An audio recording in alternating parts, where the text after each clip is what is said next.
오늘의 말씀 창세기 39장 11절에서 23절 말씀입니다. 그러할 때 요셉이 그의 일을 하러 그 집에 들어갔더니 그 집 사람들은 하나도 거기에 없었더라. 그 여인이 그의 옷을 잡고 이르되 나와 동침하자.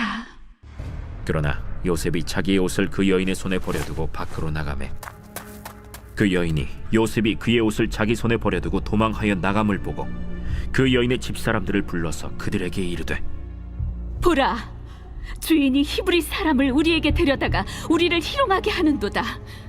그가 나와 동침하고자 내게로 들어오므로 내가 크게 소리 질렀더니 그가 나의 소리 질러 부름을 듣고 그의 옷을 내게 버려두고 도망하여 나갔느니라.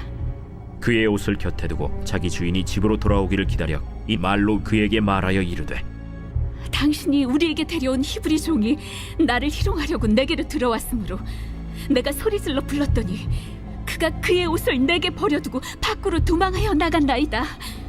그의 주인이 자기 아내가 자기에게 이르기를 당신의 종이 내게 이같이 행하였다 하는 말을 듣고 심히 노한지라. 이에 요셉의 주인이 그를 잡아 옥에 가두니 그 옥은 왕의 죄수를 가두는 곳이었더라. 요셉이 옥에 갇혔으나 여호와께서 요셉과 함께 하시고 그에게 인자를 더하사 간수장에게 은혜를 받게 하시매 간수장이 옥중 죄수를 다 요셉의 손에 맡김으로 그 재반 사물을 요셉이 처리하고 간수장은 그의 손에 맡긴 것을 무엇이든지 살펴보지 아니하였으니 이는 여호와께서 요셉과 함께 하심이라. 여호와께서 그를 범사에 형통하게 하셨더라. 요셉이 형들의 미움을 받아서 끝내는 애굽의 노예로 팔려가게 되었을 때, 그때 가나안 땅에서 애굽으로 향하는 그 고된 여정 속에서 또 노예 생활을 하게 되며 겪게 되는 온갖 서러움 속에서 스스로에게 여러 번 물었을 겁니다. 왜 내가 이런 꼴을 당해야 하나? 100번 양보해가지고 형들 앞에서 꿈 얘기 스스로 하면서 내세운 거, 그거는 노예로 팔려갈 정도로 잘못한 일 맞다. 누구라도 꿈 얘기 함부로 하고 다니면서 자랑하면 노예로 팔려갈 줄 알아라.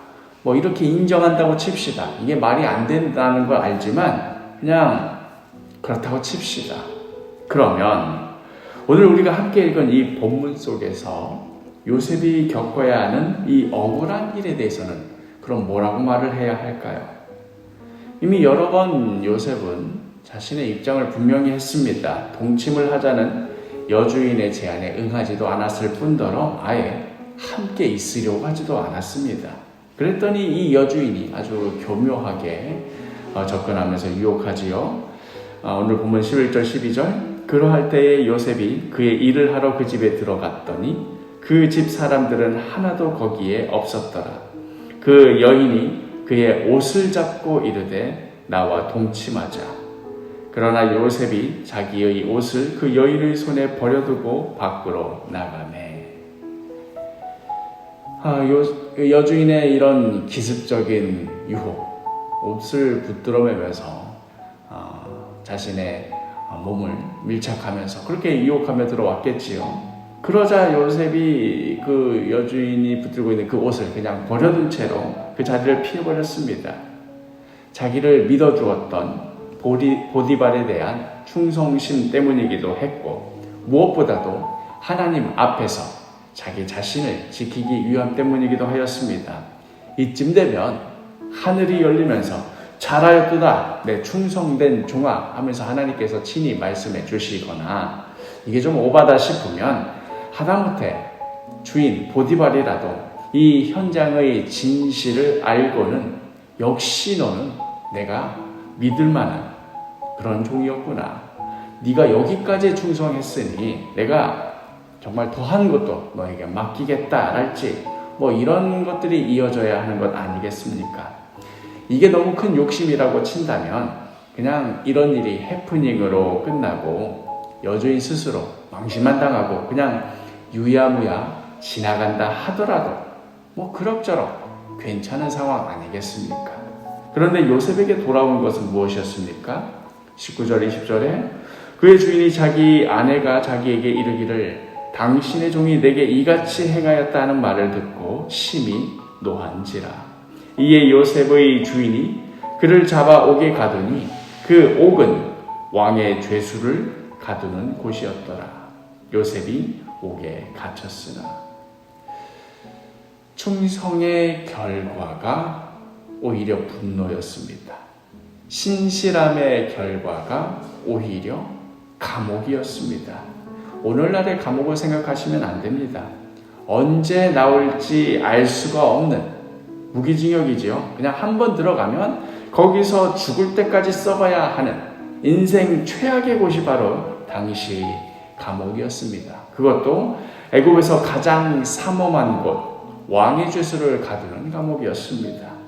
이 요셉이 또 이렇게 물을 수 있었겠지요. 도대체 내가 왜 이런 꼴을 당해야 하나? 나란 인생은 꿈 얘기 한번 자랑 한번 했다 하면 노예로 팔려가는 그런 게 대수고, 그 누구도 넘어가고야 말 정말 기가 막힌 유혹도 그것마저도 내가 견뎌내며 충성을 다하면 오히려 감옥에 가는, 내가 뭘 어찌 하는 것에 대해서 이따위로 돌아오는 게 내 인생인가, 이런 생각 들지 않았겠습니까? 오늘 본문에는 요셉이 이런 생각을 했다더라, 이렇게 하나님께 원망했다더라 하는 이야기가 전혀 나오고 있지 않습니다만은, 상상력을 우리가 발휘해보면 또 우리 인간의 진짜 모습이 어떠한지 우리가 깊이 통찰해 보노라면, 요셉이 하나님 앞에서 자신의 삶을 다시 추스르기 전까지 그 기간 동안 이로 말할 수 없는 번뇌와 분노와 아픔과 눈물의 시간들을 보내었겠구나, 우리가 충분히 짐작할 수 있지 않겠습니까? 왜 나의 인생에 이런 일이 벌어져야만 하는가? 하나님은 이 지경이 되도록 왜 가만히 있으시는가? 도대체 내가 뭘 어찌 했다고 이런 일이 닥치는가? 그 순간에는 보이지 않지요. 그 시간 속에서는 알 도리가 없지요. 그럼에도 성경은 여전히 이렇게 말씀하고 있습니다. 21절 앞부분에 여호와께서 요셉과 함께 하시고,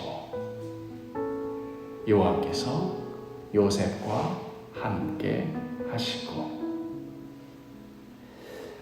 말도 안 되는 그런 억울한 일로 감옥에 갔는데, 사실 감옥에 오기 전에도 말도 안 되는 일로 노예로 팔려왔는데, 그런데 그때마다 그 순간마다 하나님께서는 요셉과 함께 하셨다는 겁니다.